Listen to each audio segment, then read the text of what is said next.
If you're like me in the UK, you might be sitting there thinking,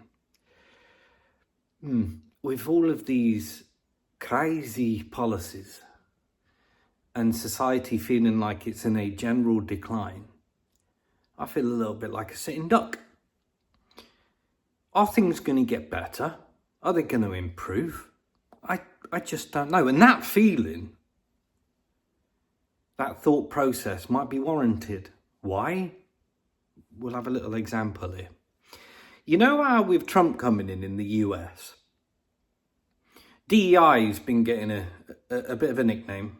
Donald ended it. That's the new one. But recently it's had titles like didn't earn it. It's quite a good one, isn't it? So it's these type of policies that Trump has been coming in and obliterating. And McDonald's, who has its headquarters in Chicago, has drawn right back on all of these targets. And along with scrapping a load of policies in the US, which has been influenced by Trump and the administration there, they've been rolling back, and McDonald's has been following suit.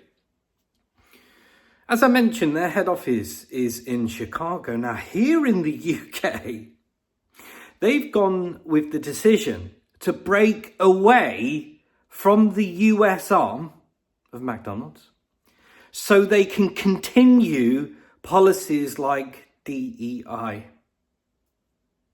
So that feeling where you're thinking the thing's going to get better over here, it's that sinking feeling of maybe not anytime soon, because companies like McDonald's tend to show you where trends are going.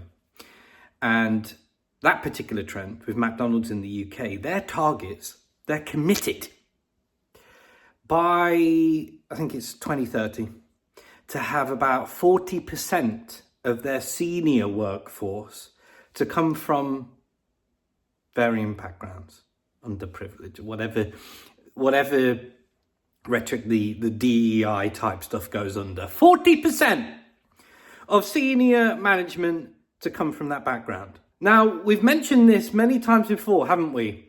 In regards to recruitment and businesses and this fixation on what people look like, what backgrounds they have compared to the actual skill and ability to do a job, and the differences between the two of them and how ultimately that could affect a business, including performance and profit. And companies like McDonald's like a bit of that, don't they?